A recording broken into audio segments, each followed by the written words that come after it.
flapping. All that stuff has progressed fairly quickly. It's kind of neat to watch it going on. There's all kinds of things.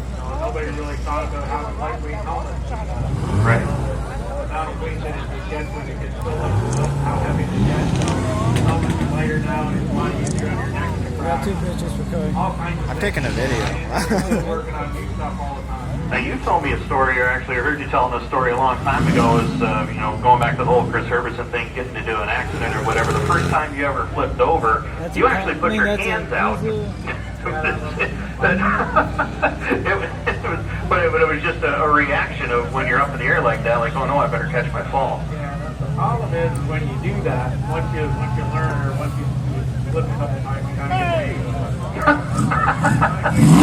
Guys got his news from Then you can't get your hands back on the wheel, and the cars are fairly narrow, the game is only, there's only 6 or 8 inches on each side, so your hands are actually outside the window.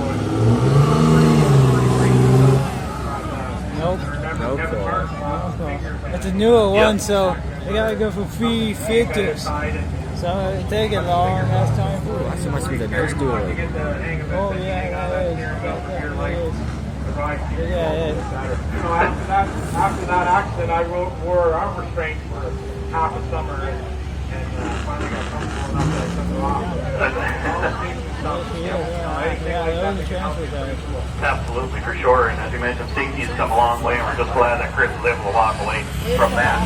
Now, of course, as we see right now, the truck drivers out there, they had a little show and shine out behind the main grandstand area. Nice looking vehicles out there.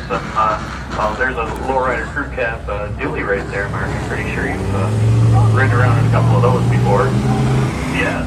Now, going back to earlier in the day, we saw the hot lap sessions and all the qualifying, time trials, what have you.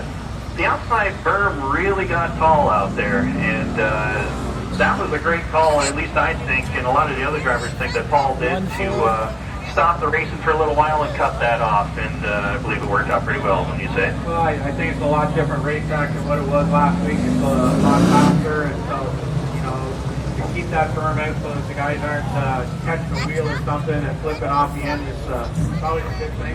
And it makes the racetrack a little bit wider too, so there should be more passing and maybe 2 or 3 lanes. So I think it's going to work out well. And I think I think the fast guys are really going to come up with the guys that have good motors and good stuff. No, but you can hear the turbo from Absolutely, and of course you mentioned fast guys. Luke Whitaker was fast, as was Bobby Harrington. Good to see Pat O'Brien finally get a win of some kind. It seems like it's been a long time since we've seen him even win a heat race, but he did it tonight, and he looked pretty good. It wouldn't surprise me to see him down in the winner's circle tonight either. Pretty tough sledding down at Brewerton and Central New York with the racing in the big block, some of the best in the business and the best equipment. That's a truck, sir. How many times are we going around? I'm going to run that fucking space. Where it feels a little bit more comfortable, get a heat race under heat race win under himself and starting up front tonight. So it's going to be interesting to watch how he go to work. Absolutely, and of course, last night at Mohawk, Shane Pecourt dominated the 35-lap sportsman race over there, and he looked pretty strong out there tonight as well. He's actually clicking up pretty well all 8 cylinders right now. He won a 100-lapper in Cornwall. It's got to make him feel good knowing that winning these big races right off the hop to start the season, isn't it? Oh, he should do a lot of